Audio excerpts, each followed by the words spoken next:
You know what I don't like, Kenneth? What, Chris? I don't like when we have Camcasts that are 2 weeks in between. Yeah. And it clearly looks like we wore the same clothes, or we just didn't bathe. Or we just filmed them back to back. A shitty opener. I'm sorry, let's do this again. Hey, Kenneth. Wait, cut!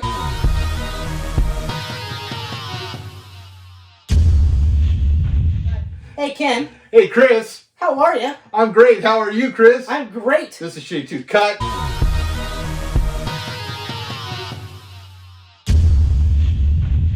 Hey, Chris. Hey, Kenneth. Ah, fuck. Fuck it. Let's just cut right through. Cut right through. Black Panther, Wakanda Forever. We're doing it right now. Oh, they don't scream, but No. whatever.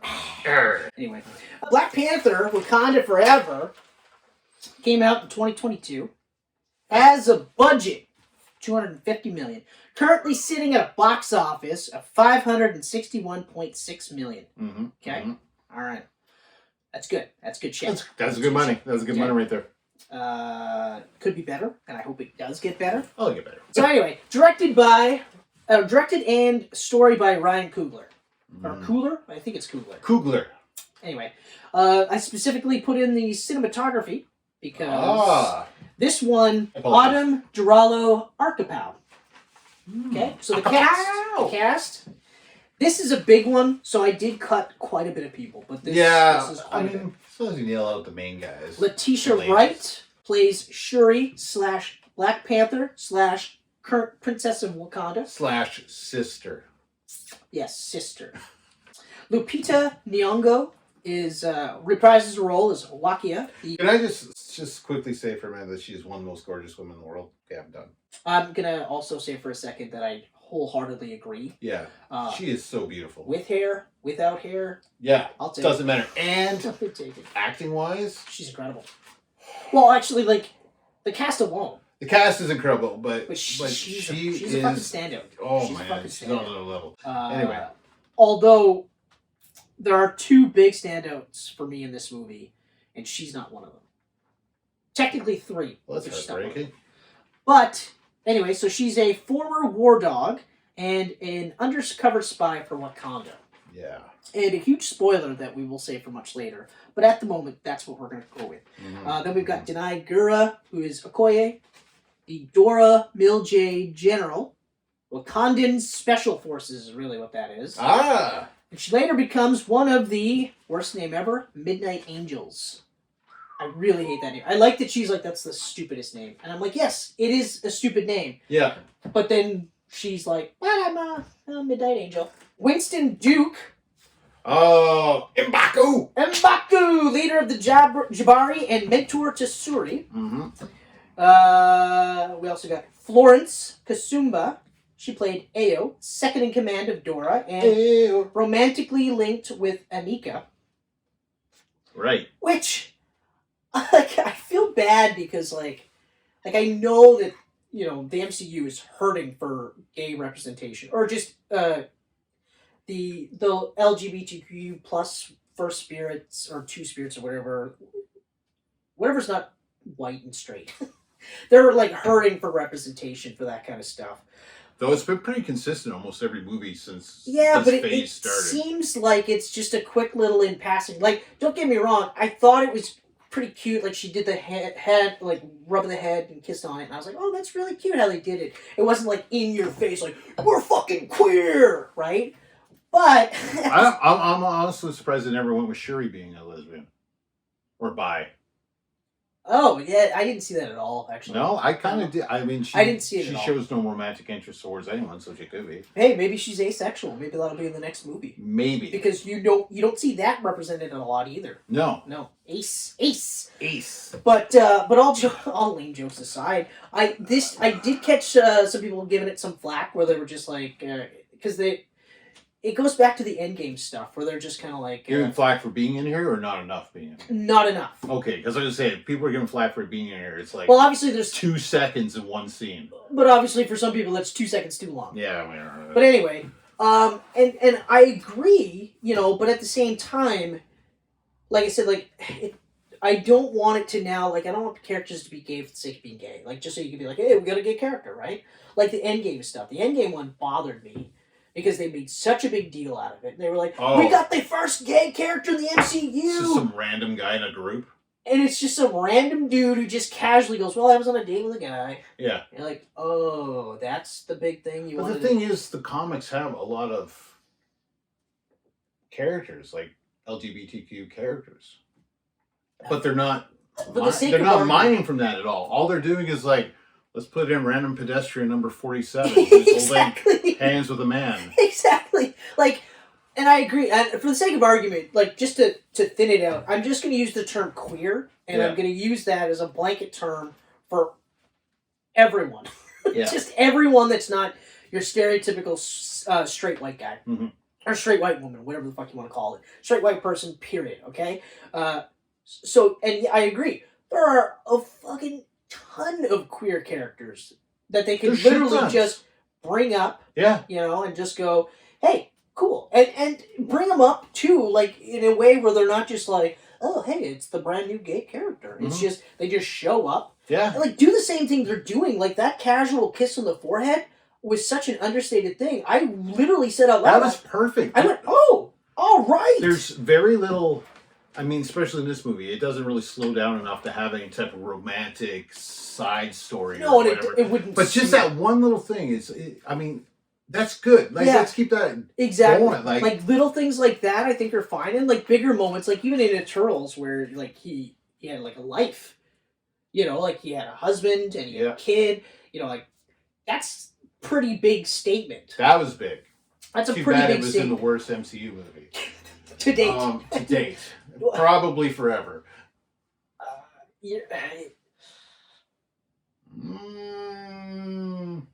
Oh yeah, it's neck and neck with fucking Love and Thunder. But there was a lot of there's a lot of stuff I liked in Love and Thunder as opposed Eternals is on a whole fucking lower plateau. It's a poo-poo pile. Yeah, no. There's nothing going on in that. I think we said 2 or 3 good things about that, if I remember correctly. Yeah. And that might even be a stretch. Yeah, no. Eternals is the you know what though? Yeah, Eternals is the worst movie, but I think I dislike Love and Thunder more just because I was like, fuck, this could have been so much better. Fuck, it could so much been better. Like, you're so shitty, you made Thor Ragnarok better. Yeah. You're not supposed to do that. Also, it pisses me off so much that Wakanda Forever is nearly 3 hours and Love and Thunder is under 2. Yeah, Love and Thunder. There is so much story that should have been in that. Yeah, I agree. They could have. We talked about it in the Camcast. They could have lengthened it by a good half hour. Yeah. You know, you could have shown 15 minutes would have made a difference. Could have shown him kill more fucking gods, so that way. Yeah. That way, like when you see him again, you're like, okay. I'm the God Butcher. Fuck. Really? Which gods have you butchered? These guys. A whole bunch of screen. Them. You're like off screen. You're like, well, no, I killed the one guy on screen. Yeah. That was more or less like he didn't really think I was going to do it. So that's how I killed him. But I'm a badass. God could be one or many. Yeah. So, okay, let's get back to this. Yeah. All right. So, now we get to Dominique Thorne, Riri Williams / Ironheart. She's an MIT student working with the government to, she figured out a way to track vibranium. Yeah. And they found out that vibranium isn't just solely located in Wakanda, it's actually also located in the depths of the ocean.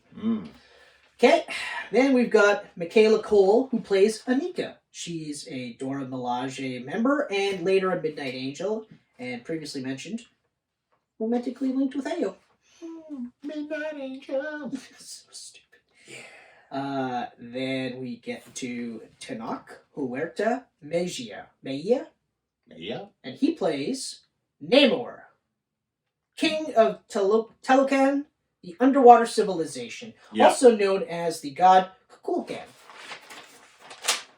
Not the Submariner or the Submariner. Although when I was like, Namor the Submariner. Or no, I said Submariner, and then someone said Submariner, and I was like, oh, but it makes no sense in my head because you're like, well, it's submarine. Yeah. Marine life. Why wouldn't it be Submariner? Yeah. It actually sounds cooler than Submariner. But then I got used to saying Submariner. But anyway. Is it actually, like, I've never actually heard it said, though. Have you think ever it is. actually heard it? I think it's actually Submarica's, like, the Fantastic Four cartoon. Oh, okay. Because I kind of feel like when he came out in the 30s, they were definitely going with Submariner. Probably. Yeah. Because, I mean, it's the 30s. Yeah. And then we've got Angela Bassett, who plays Ramonda, the Sovereign Queen of Wakanda, the mother of both T'Challa and Shuri. Mm-hmm. And hands down, the best part of this movie, and the only reason why it should get nominated for an Oscar. Ooh, okay. Outside of visual effects and music and stuff like that. Okay. But actors, Angela Bassett is just, oh my god. Yeah. Oh my god. We'll say that for the actors section because I've got some thoughts. And then we've got Martin Freeman, who played Everett Ross. Oh, I got thoughts on that one too. So do I. We both do, actually. Then we've got the new director of the CIA, Valentina Allegra de Fontaine, played by Julia Louis-Dreyfus. And big fat motherfucking spoilers, Michael B. Jordan reprises his role as Killmonger. I didn't put in Chadwick Boseman on this cast list because... Well, he's not actually... Well, I mean, flashbacks. He's in it, but he's not, like... they didn't film any specific things for him. He is a large part of the movie. I'm so happy they didn't do some kind of CGI thing. And... Well, like I said, too, like, we don't know. He might have said, do whatever you want. Yeah, but I'm glad that they didn't, because... Oof. Oh, it's a beautiful tribute. Even if, like, his family came out and said, hey, if you see Wakanda Forever, just know that we're okay with it. We're totally fine. Mm-hmm. Then we'd all go, okay, well, they fucking did some weird shit. Yeah. But it would have been too soon for me, honestly, to see that kind of shit. Yeah. The way they did it was perfect, I think. Just having him flash with the Marvel Studios logo, like that, I thought was all him. Fucking incredible. Yeah. And then at the end, where that's like that whole like 2-minute sequence. Yeah. No words, no nothing, no sound. That was crazy. No music. Nothing. Just like the sound of the waves. Oh, man. And I was just like, oh. Like, that was a beautiful fucking send-off. But we're getting ahead of ourselves. Mm-hmm. So the story is... There's a lot going on. Since Wakanda was outed in Black Panther, the world wants vibranium. They want it badly. Shocking. And once it was found in the oceans, this disturbs the Talokan and their king, Namor. I gotta say, though, the fact that it's France going after Wakanda and not the U.S. is hilarious. I mean, well, hold on. No. The U.S. was going after them, too. What was funny was that France got caught. Yeah. That part was fucking hilarious. As soon as it was like, oh, it's France, I was like, fuck off, it'd be France. It'd be America. Give me a break. But, I mean, the Americans were actually mining for it. Yes. It was Americans. Right. They're going after the ocean peoples. Okay. They fucking want vibranium for power. That's all it is. Fish people. That's all it ever is. But, okay, so real quick, aside from the subplot involving Everett and Valentina. Right. That could easily be removed and change nothing in the movie. Shoehorned. Like, it was absolutely shoehorned in. Oh, yeah. I owe Wakanda. You're doing nothing for them, though, man. You're literally just talking to them on a phone. Everything that he did could have been done by someone else. Now, to be fair, the entire funeral sequence, and he wasn't there, I was like, why the fuck isn't he there? Why wouldn't he be there? Mm-hmm. That makes no sense to me. So then I spent most of that... At that point, I was going like, where the fuck is he? And then when they showed him, I was like, oh, okay, great. Right? But then... afterwards, when I sat with the movie, it was like, you didn't fucking need that entire subplot. They didn't need, honestly, any of it. The whole thing, all you really had to do was because they're Wakandans, they have the technology, they could have just figured out that some of that tech matched some of the tech that suddenly is showing up in this MIT fucking dorm room. And they go, oh, okay, well, let's check that out. That's it.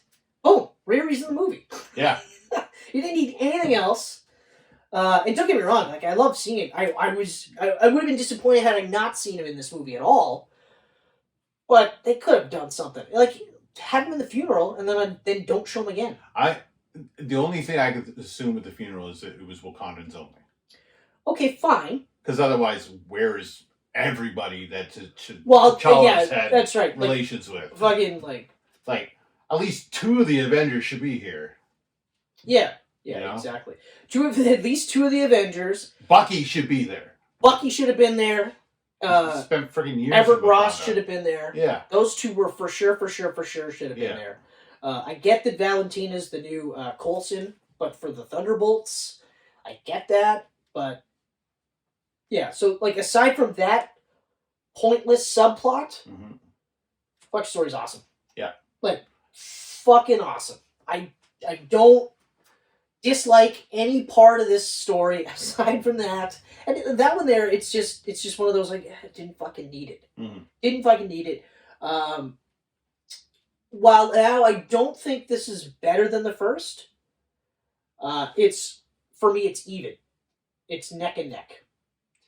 No, the first is still higher. I'm talking about for me, you asshole. Yeah. Well, no, that's cool. I disagree with you. Oh, you shouldn't. That's a good opinion. It's wrong. Let me tell you mine. Yeah, that's the correct way to do it. You did it the nice way. Yeah. But the correct way. The correct way is to go, that's very nice. It's completely fucking wrong. And here's the right way. But yeah. So, yeah, but like for me, I feel like it's neck and neck. Like, yes, the first one is much more contained. So it's much more, because it's contained, it's more focused. Yeah. So there's less subplots that it's kind of meandering with.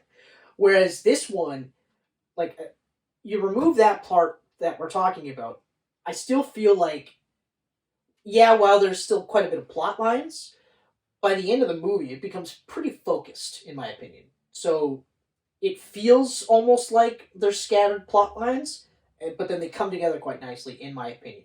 But, we're entitled to having different opinions, so. Yeah, no, totally. And I enjoy Black Panther is better than this one. It's like, it's not like it's a slap in the face. No. And it's too long for one thing. Yes. I felt the length more than once. A lot of people say they don't. I did. Definitely more than once. I felt the length. Actually, you know what? Right up until... Actually, no. I started to feel the length when they did the initial attack on Wakanda. Yeah. And then the movie stopped. And then I was just kind of like, okay. And it stopped for a good, 10, almost 15 minutes. Good chunk of time, yeah. Then it built up to the end sequence. So yeah, there's some fat that definitely could have been trimmed. Yeah. And then they had the whole Return of the King type ending where it just kept ending over and over again. Well, There's a lot of endings in this movie. There was quite a bit, yes. I like the one where they cut down to Neymar and that girl's talking to her. I was like, that didn't need to be. It didn't need to be the only reason. It was just to imply that we're going to see Neymar in something else. Yeah, which everyone probably figures anyways. Yeah, but I agree. That didn't need to be there. My major thing with the story is after sitting on it, and that's your text messages. Yeah. So and the more I sat on that, I was just like, wait a minute, this doesn't make any fucking sense to me. And then of course the stuff that I brought up too. So yeah. So every single movie after Endgame is living in the shadow of Endgame. Mm-hmm. Okay? Some movies will reference it. Most don't, depending on the scenario. Eternals is unique in the sense that, A, it fully 100% referenced it because part of the plot was hinging on it. Mm-hmm. And then it leads into this. So, you say, so I've been sitting on Wakanda Forever all week and thinking about it, and you know what kind of bugs me?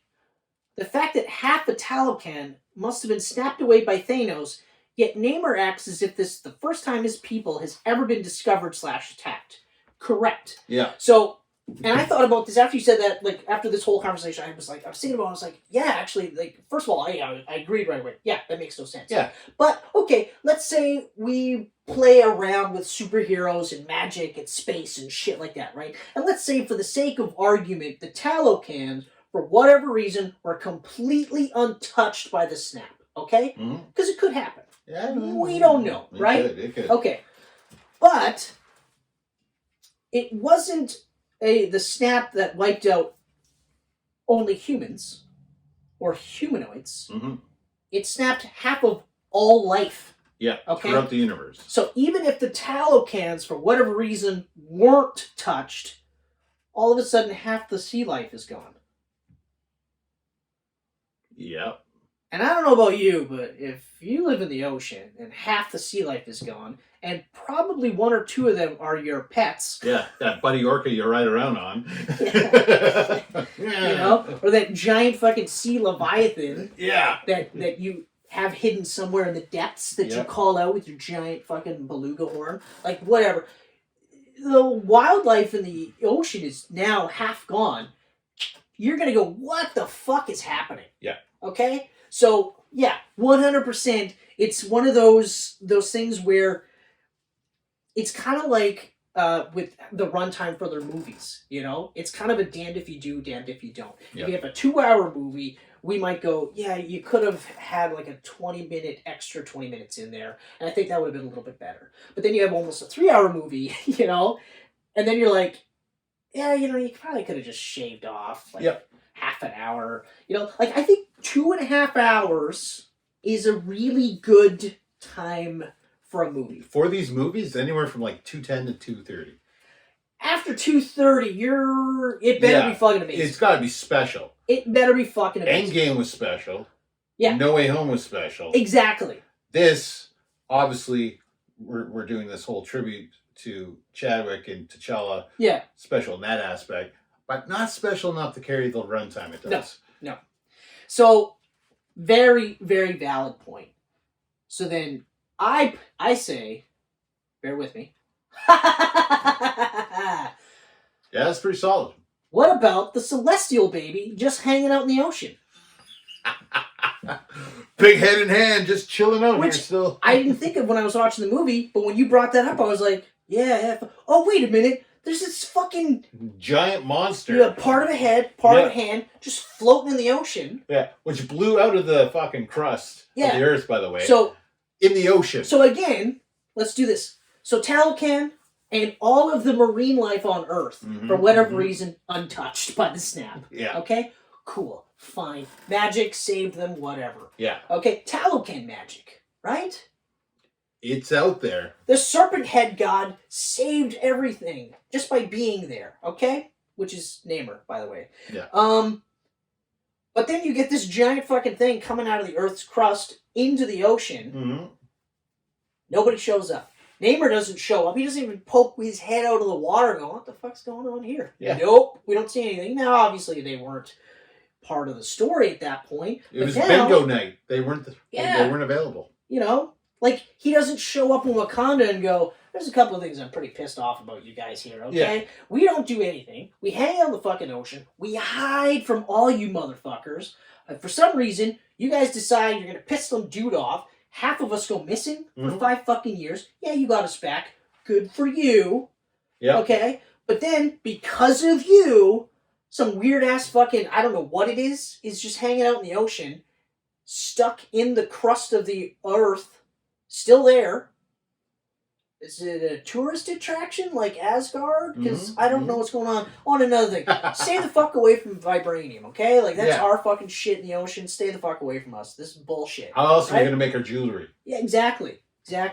So then, and then of course I touched upon the entire subplot of Ross and Valentina could have been removed. Yep. Right? 100%. Okay. I did give you props, though. I said, I never thought of the snap, though. Great catch on that one. Then you write, yeah! That's so true about the Celestial. I love how no one has mentioned that in the MCU yet, and I agree. The more I think about it, the Ross and Valentina stuff could easily have been cut to trim the movie's length. Okay? I really liked it, and it's a beautiful tribute to Chadwick, but I really think that the first film was a stronger movie. Right? And that's, at that point, like, my screenshot cut off, but I'd suggested that maybe they're quietly retconning Eternals out of existence by just not referencing that movie. Okay, fine. Good. Fucking never bring that movie up again. Go at it. I'm okay with it. If you guys do an Eternals 2, it better be fucking amazing. I saw a leaked image that apparently is going to be true. Oh. That shows all the MCU movies, TV shows, and Disney Plus specials to 2027. There is no Eternals or Black Knight on it. Oh, no Black Knight? Yeah. Well, okay. Black Knight has never been a character that I thought could carry his own movie. Though Midnight Suns is on it, and he could be wrapped in with that. He could be wrapped in on that, which is a stretch, but he could be wrapped in on that. Yeah. I mean, fuck, it was a stretch to link Blade with him. Yeah, that's a weird stretch. But they both have swords. And they're both, like, supernatural. It's like, yeah, but... Yeah. Wait a minute. He's more sword and sorcery. He's the Black Knight and he's a black vampire. He's more sword and sorcery. Yeah. He's more vampires, werewolves, and, like, Lilith the Demon Queen. Right. Okay? Like, his level of supernatural shit is dark, fucking scary shit. Like, the Midnight Suns shit is not for the faint of heart. Oh, man. Okay? If we get, like, the dark fucking Midnight Sun shit with Lilith and fucking, oh, man, what the fuck's his name? If we get Lilith, Bloodheart? if we get No. Blackheart. Blackheart, there it is. Like, actual Blackheart, not fucking Wesley, what's-his-face? Yeah, well, yeah. Yeah, no, not that one. You know, like, but yeah, so if you quietly retcon that kind of shit, that's fine. But if you also are going to now introduce characters, like, not every one of them has to come out and say, oh yeah, the fucking snap, eh? Remember that? That sucked. You know? That was shitty. But this was part of the plot. The part of the plot was the reason why he showed up was because people started fucking sniffing around, and he's like, this is the first time shit like this has ever happened. Yeah. It's all because of you. And you're like, okay, yeah, you're right. Yeah, fuck them. And then you think about it, and you're like, oh, wait a minute. There's more to that. So, yeah, so the story isn't as good as the first one. Which, I mean, obviously it wouldn't be. But also, putting all your warriors, Wakandan warriors, on a floating object and sending them into the ocean to fight ocean people. People that literally... That have bombs made out of water. People that literally, like, breathe underwater. Probably not a good strategy. No matter how many Midnight Angels you have in your crew. They had 2, just so we're clear. They had 2. You know, but... like, don't get me wrong, that whole fucking fight scene is awesome. Oh, it's awesome. But you're right. You're like, wait a minute. Wait a minute. And the best part is... He's just got to get a blue whale the best to come part up is that they purposely picked that fight to happen there. Yeah. They didn't say, hey guys, show up here on this island. Yeah. It'll be surrounded by water just for you guys. But we're here on this island. They couldn't because obviously Shuri had to fight Namor. Namor should have been like, where do you want the battle to take place? In the middle of the ocean. Savage land. In the yeah, that would be awesome. Imagine how fucking awesome that would have been. And then you show Kazar, and you're like, what? What the fuck? He's like, what do you mean, what? You met my brother. Yeah. Remember Claw? Did you kill him? Oh, you did! He didn't even get in the second movie. Oh, great. It's just Andy Serkis with a blonde wig.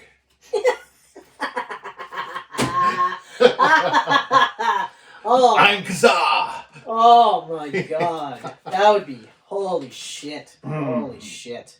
So, yeah. So, the story is definitely... So, I got problems with the story the more I sit on it.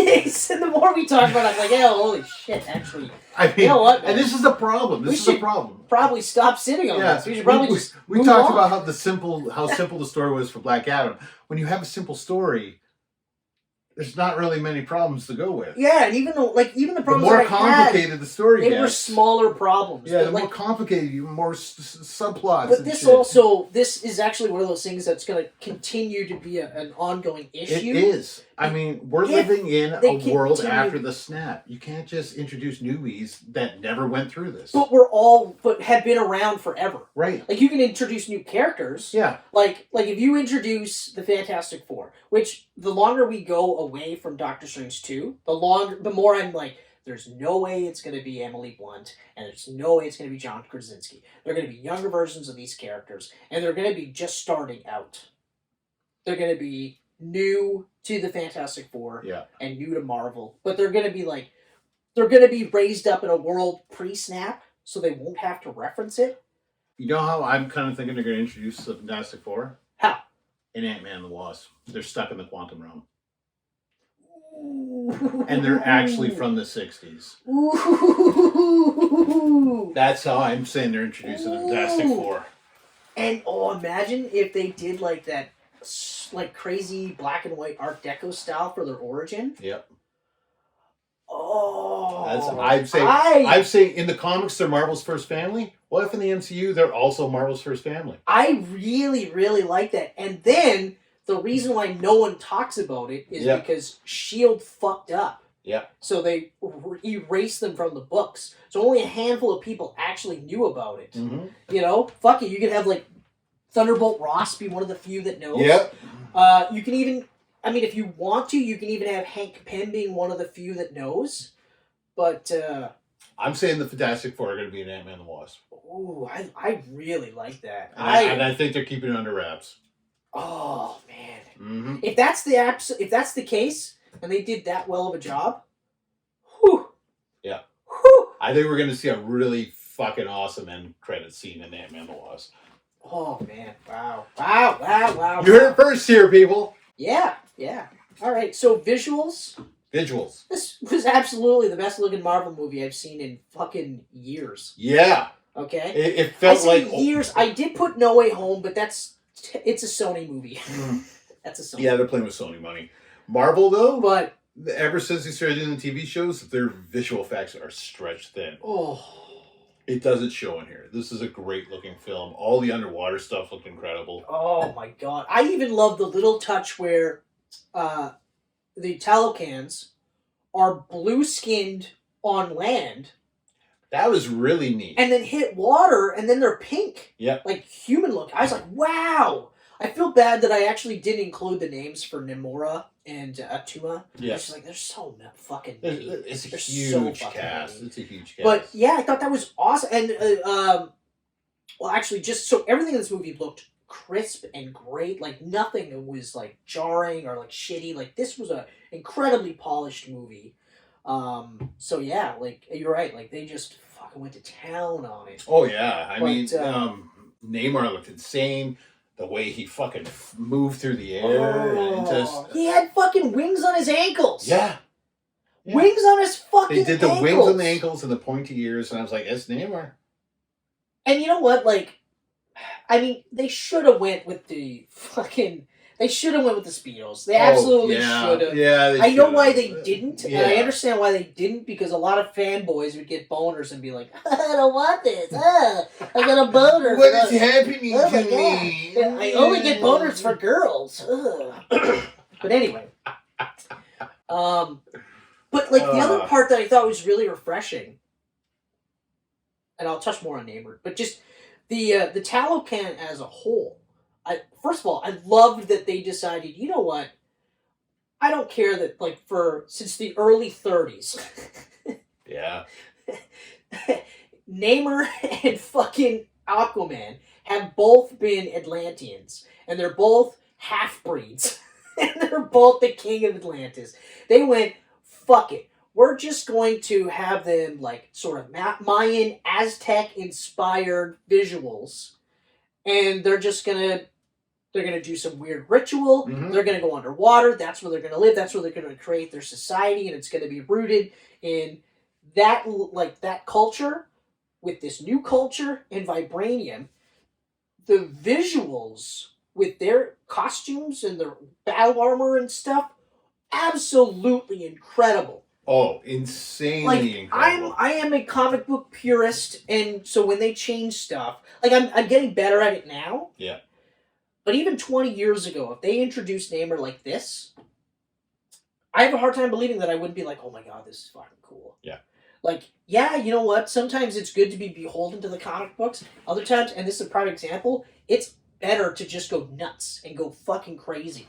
This was carte blanche, and real quick, because they went this route, what I also found refreshing is that Namor himself in the comic books is like every other superhero. Shredded.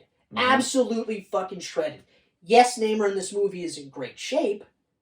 But he's not fucking like, look at my 12-pack. He's not, yeah, exactly. He's not like less than 2%, like he's got like minus percentage body fat. Like he has to gain fat just to Fish and water, that's all I go through. He's got to gain weight just to get to 0% body fat and then gain more. No. He looked like he could fuck shit up, but he didn't look like all he did was spend time in the gym. Yeah. You know? Like the exact opposite of Chris Hemsworth, which actually, I think I read somewhere that they also CGI'd his body.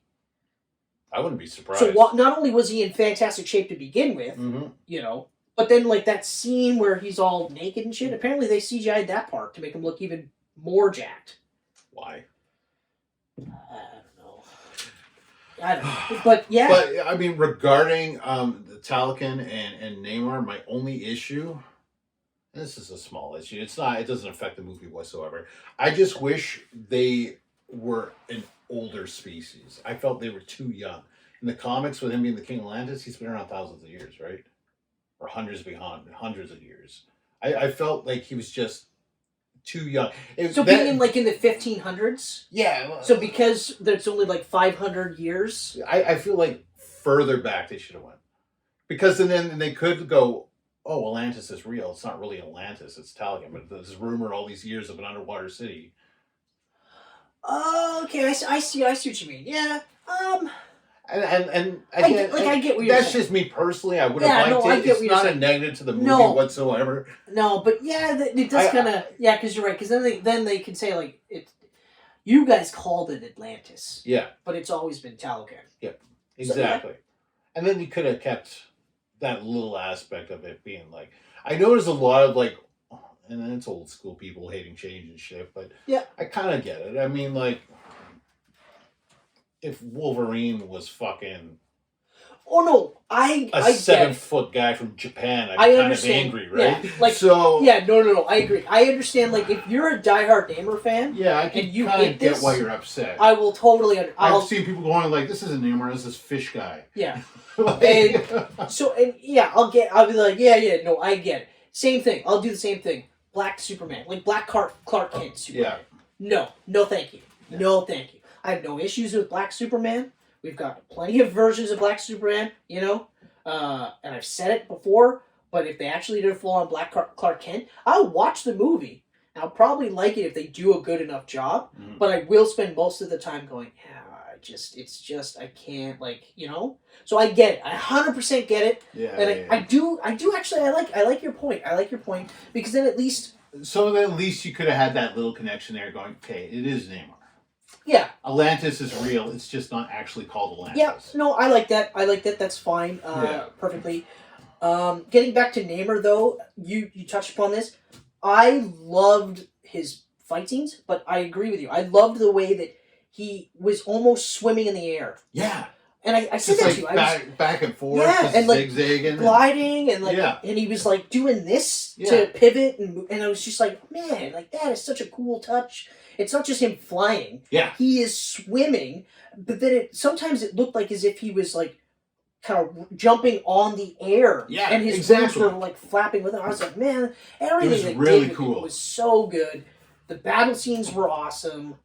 The fucking final fight scene between him and Shuri was so good. That was a good fight. It was a brutal fight. That was one of the better end fights. When she took the wing off his ankle, I was just like, whoa! But yeah, why wouldn't you? Now we can't fly. Yeah, exactly. Exactly. And like, even though like she rigged the whole thing to fuck with him, like to in her favor, it was still like he's still fucking Namor. He was still like, yeah, it's all well and good, but I can fucking kill you. Yeah. You know, and then eventually like he's starting to feel it. But that was awesome. And not only that though, Shuri's Black Panther suit. Fucking awesome. Looked amazing. And I love how it had all the dots like that she has on her face. So did I. The only thing that I would have liked though is if she had the fur tuft. For the comic, yeah. Yeah. Like if we see her again and they add that on and she could actually just say this was a gift from M'Baku. Because he's her mentor. You know? Or if he dies, she starts wearing it. Yeah, although I don't want that to happen. I don't want that to happen. I love M'Baku. M'Baku! Yeah. Yeah. But like... Winston Duke. And you know what, too, is I like that they spent the entire movie building up to the Black Panther suit. Mm-hmm. And then when you see it, you're like, holy fuck. Holy fuck, that looked awesome. And then that whole fight scene was awesome. Yeah. So, but visually, like I said, it's one of the best looking Marvel movies. It reminds me of a really fucking funny cartoon I saw today. It's just a 2-panel cartoon. Yep. The first one was Shuri and Riri just standing there. Yeah. You know, like, the two of the smartest people in the world are like, how do we stop Neymar? And then the next panel's like, solution, and it's just like Neymar standing there and they've got a hairdryer on. Yeah. That's nice. And I was just like, that's nice. So we gotta dry him out, really. That's pretty much what it comes down to. Dry him out. Oh, before I forget, real quick, I saw a lot of people are kind of shitting on Riri's Ironheart suit. Mm-hmm. And I was just like, what? What's wrong with it? It fucking looked great. Yeah, I mean, I'm not a huge fan of the one from the comics, so I had no problem with it. The only issue, and I think it's a visual effects thing, is that some people were saying it doesn't look reflective like Iron Man, so it doesn't look like it's actually metal. Okay, yeah. And that's the only thing I've seen where I was like, yeah, I kind of get it. Yeah, I can get that. I can get behind that. It looks more, I don't know, like titanium, you know? Like, it doesn't look shiny. Yeah, so. But, I mean, look at what she was working with, really. Really? You know? And but, so... Like, it made sense. I enjoyed her in the movie. I still don't really know if I care to see the TV show. I liked her, because, you know what, we might as well, because I'm in the actors section anyway. Everyone was awesome. Yeah. We'll get to the standouts for me, and we already know your standout. But I liked Dominique Thorne as Riri. I thought she was great. Like, I immediately was like, oh, I like her. Yeah. Like, immediately I was like, oh, yeah, okay, cool. Yeah. Cool. I can hang out with her. I could, you know. Mm-hmm. I mean, I wouldn't, because I'm a 40-year-old man. Fucking weirdo. Yeah. Dirtbag. Guys at the college dorm. No. Groomer. Fucking groomer. Cradle robber. Groomer's worse. Groomers are worse. Yeah. Groomers are worse. Yeah. I'm just going to hang out with you until you become of age, and then you're mine. That was so fucking eerie. Yeah. Her whole face changed there, and then the whole face, the tone, the inside of my heart just went, oh God, Chris. Oh God. Anyway, but, and even though I said in the text, like, the way they wrote her into the movie worked. It's fucking so funny. Yeah. The way they wrote her into the movie worked. Unfortunately, her story could have been completely taken out and not affect the movie. Yeah, and because it touches pretty close to Everett.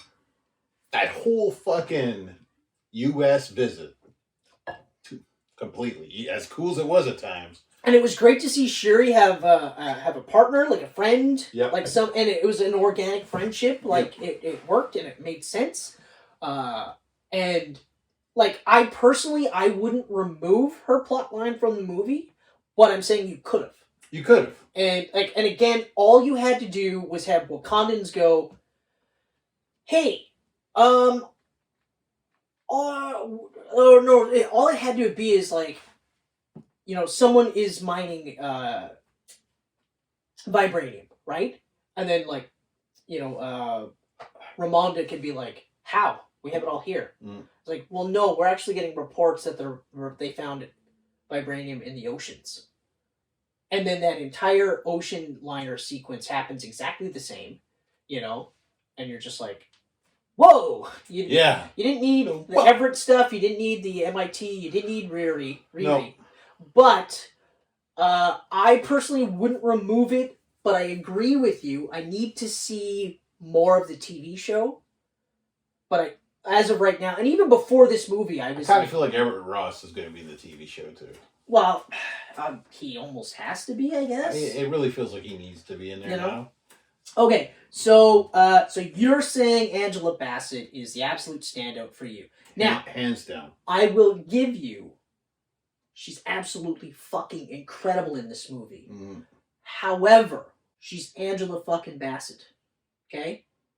She is a phenomenal fucking actress. Oh, God, yeah. Okay? I'm going with the standout for me is Letitia Wright. Mm-hmm. Okay? Because, first of all... I knew you were going to say her. I told you right away. I told you that night. I knew it. First of all, she carried this fucking movie. If she wasn't as good to stand shoulder to shoulder with Angela Bassett, okay, with Winston Duke, who hasn't been around for a while, but he's fucking good, okay? They could have easily wrote Letitia out because of the shit she said with COVID and all that other shit. They could have totally wrote her out. They could have said, you know what? Kill her off in the first couple seconds. She couldn't hack it as Black Panther. Subbed in M'Baku. Nobody would bitch. Nobody would complain. No. Everyone would be like, fuck yeah, right? But by the end of this movie, she's Black Panther, okay? She goes through emotions that people go through. Anger. Regret. Grief, okay?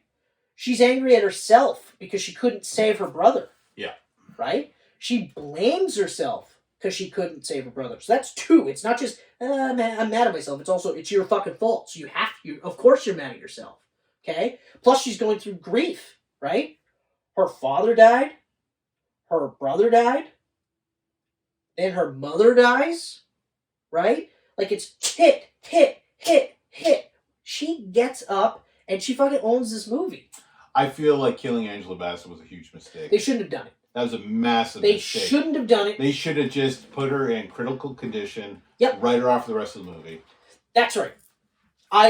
Killing her off is a horrible mistake. They should not have done it. They should have done exactly like you said. Take her out, and then by the end of the movie, when Shuri, fucking saves the world, stops the Talocans, assumes the mantle of Black Panther. Her mom wakes up and says, I know you could. I knew you had it. Yeah, because, Shuri already went through the loss of her brother. And her mother being on her deathbed or dead is going to cause the same reaction in her. Yeah. No, I agree. 100%. They shouldn't have killed her. Yeah.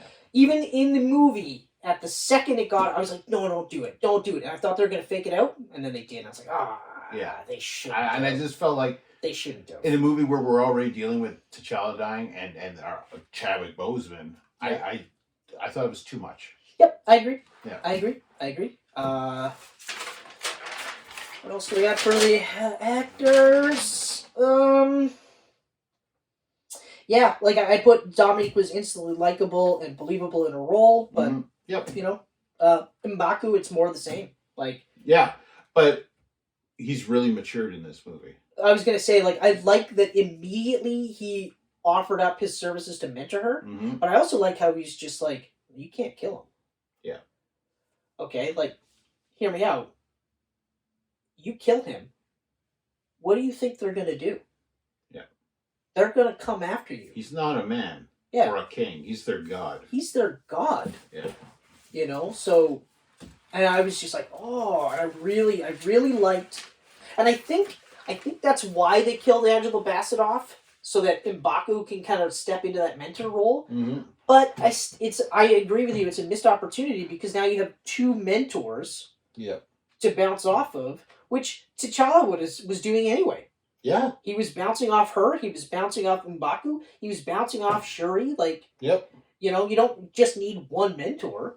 Exactly. And I mean, I understand, every Marvel movie starts off with a small cast, and then every fucking movie, every franchise of the Marvels has their own ensemble cast, right?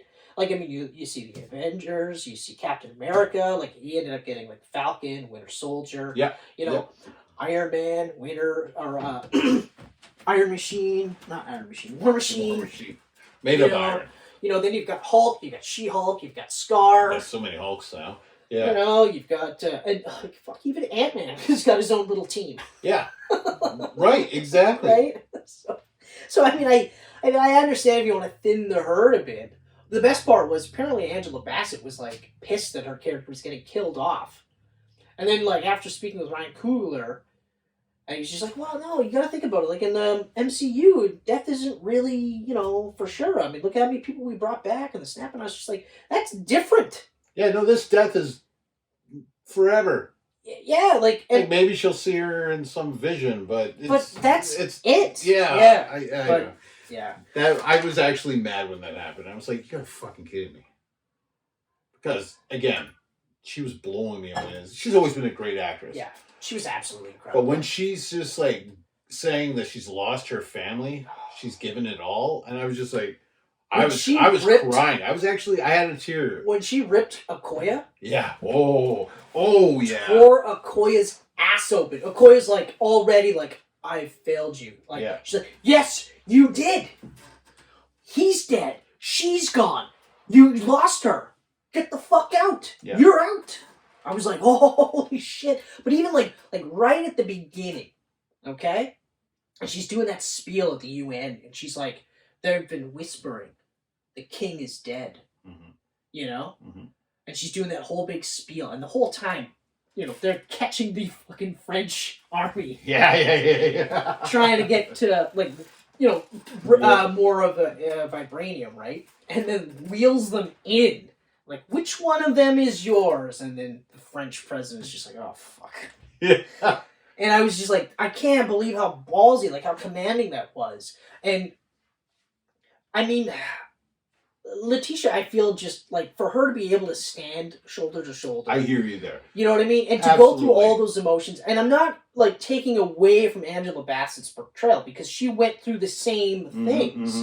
You know, and yes, she did it better than Letitia, but we're talking, like, years of experience between the two. Yeah. You know?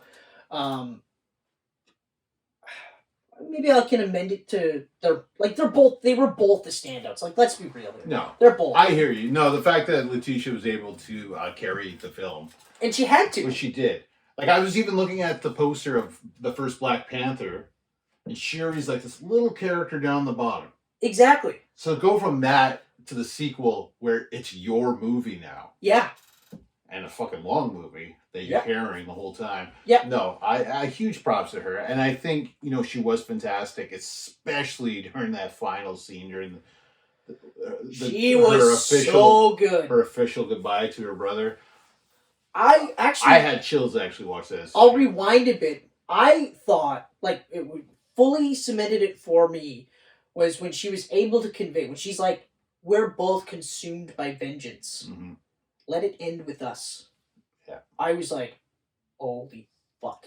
You could say the words, but she felt like she emoted the words. Yeah. So you could feel that, yeah, she's got vengeance in her heart. She's fucked. She's tainted, but she doesn't want the rest of them to be tainted. Mm-hmm. And then I loved that Namor was like, okay, you're right. You're right. And actually, getting back to him, he was also really good. Like, he was so fucking good. He was fantastic. And I mean, I'm not familiar with his acting at I've all. never seen him in anything other than this. Yeah. He was incredible. And they did a really good job of making you understand where he's coming from. I did. You know? He is the bad guy of the film. And he tells you he's the bad guy. Mm-hmm. Like, he didn't play no, like, I'm no hero bullshit. He's just like, no, you don't understand. Yeah. I have to do this. Because if I don't, what happens to them?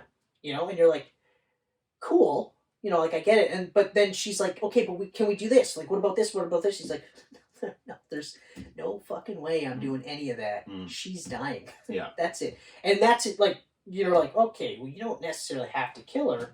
He's like, no, you don't get it. Yeah. You'll never understand. That's fine. I'm doing it anyway. I don't give a fuck who I have to kill. And that's where you got to give props to Coogler in the Black Panther films. Because, like, Killmonger was the same way. Like, you knew where he was coming from. You didn't agree with it, but you understood it. Yep. And it's the same with Namor. Yep. Absolutely. Yeah.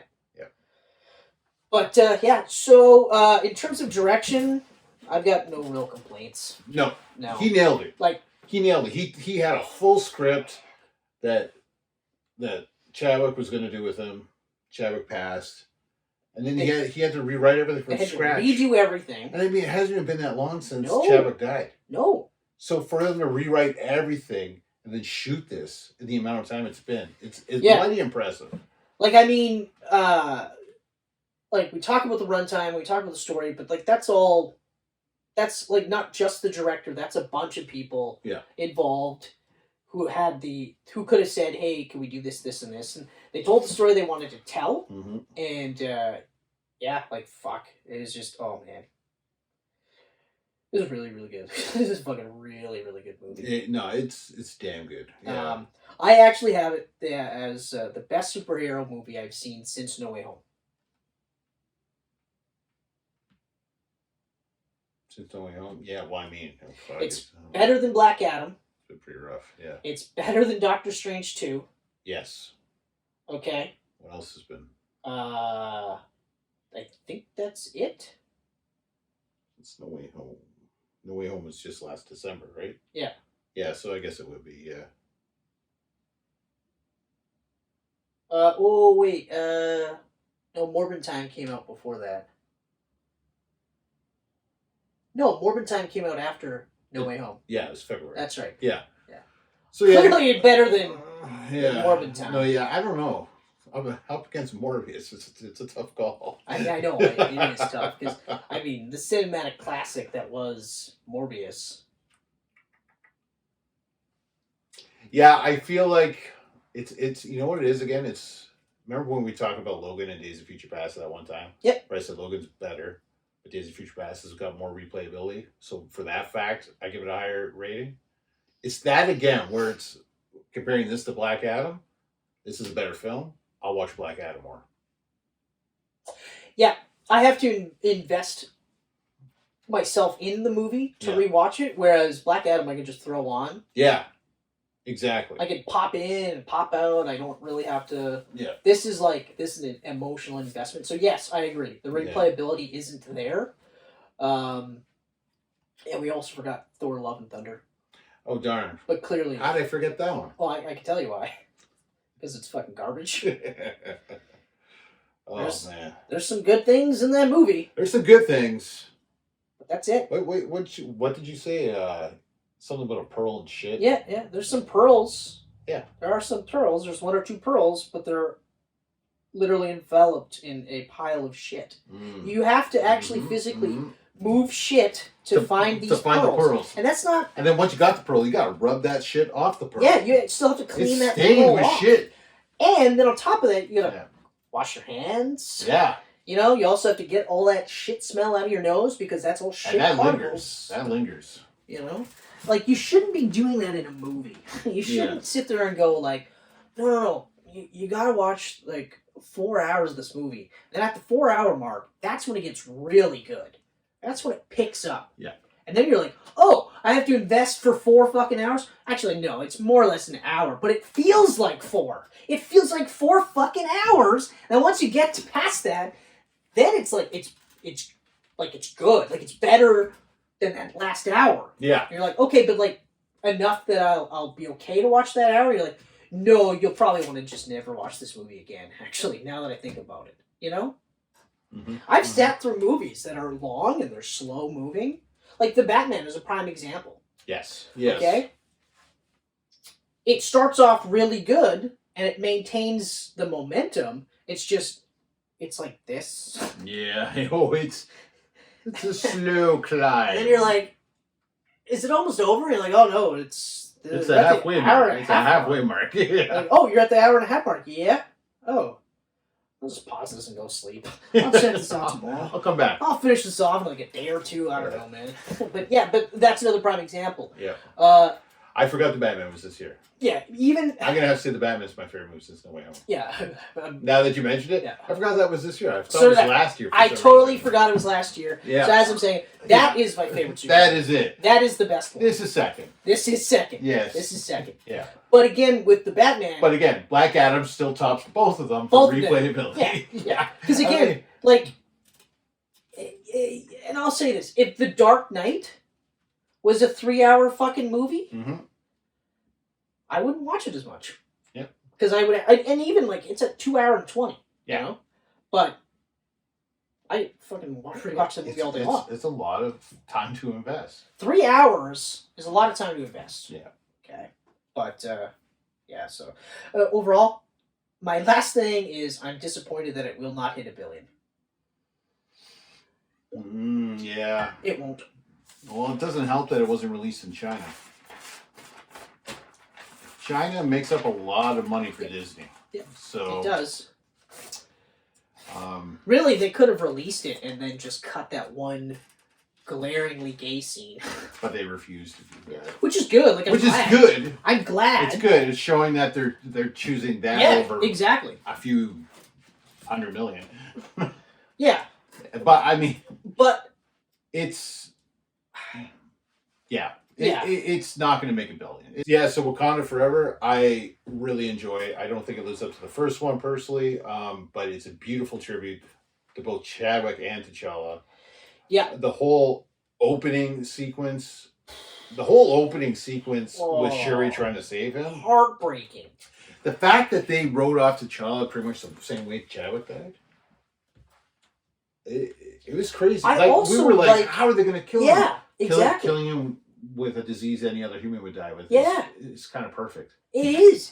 Because it doesn't cheapen his death. No. You know, and it doesn't superhero it. It doesn't matter how good of a person you are or how can take you powerful you are. This shit kills everyone.